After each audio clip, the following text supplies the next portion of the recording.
Today's video is a sacred circle. Remember to like and subscribe. Let's go. Parents should be careful not to allow the spirit of dissension to creep into the home, for this is one of Satan's agents to make his impression on the character. If parents will strive for unity in the home by inculcating the principles that govern the life of Christ, dissension will be driven out and unity and love will abide there. Parents and children will partake of the gift of the Holy Spirit. Now, this is one of those lines, parents shouldn't let dissension come in the home. This is one of the lines where you think, oh, easier said than done. But we know that all things are possible with Christ, right?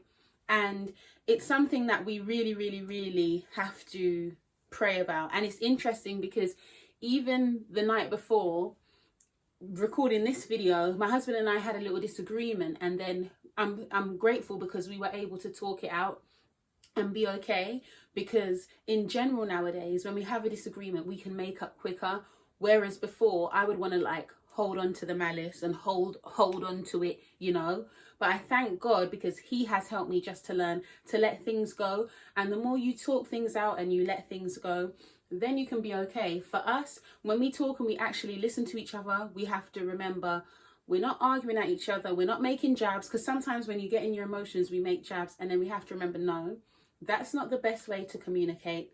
Just talk to each other in a cool, calm way, listen, and then once you listen to the person, you understand where they're coming from. So all those things can help to avoid the spirit of dissension. The devil wants there to be division in your home, but God doesn't want there to be division. So try and create an attitude of just making up quickly. Don't hold on to things. And with the children, when they're getting into it, encourage them, please make up and forgive quickly. The more you can really move on from things, then you can have more peace in the home. All right. The cause of division and discord in families and in the church is separation from Christ. To come near to Christ is to come near to one another. The secret of true unity in the church and in the family is not diplomacy, not management, not a superhuman effort to overcome difficulties, though there will be much of this to do, but union with Christ. So there you go. The closer you draw to Christ, by default, you will draw closer to one another. So it's something for us to take stock of, wow, maybe the reason why our church isn't thriving is because we're doing church, but we're not being the church. We're talking about Christ, but we don't have Christ in us.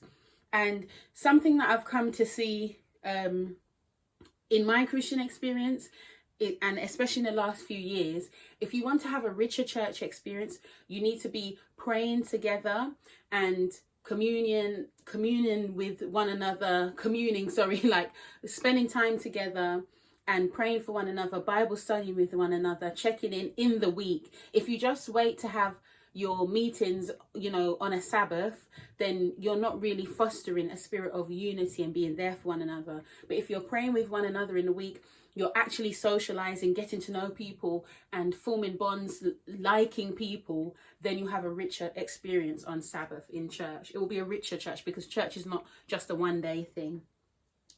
Every member of the family should realize that a responsibility rests upon him individually to do his part in adding to the comfort, order, and regularity of the family. I love this. Our character quality this week is orderliness. Remember to tell your children, remember to tell your husband, as a wife, in our home, my main role is the cooking and cleaning, but that doesn't mean that my husband still can't help. It doesn't mean that he can't pick up something dirty off the floor. Do you see what I mean? Just because you're the woman and they're the children, he's the husband, everybody lives here. Everybody creates mess. So everybody can contribute towards the running of the home. It's not for one person because you're going to just run yourself ragged. All right. Our verse of encouragement, 1 Timothy chapter 3, verse 5.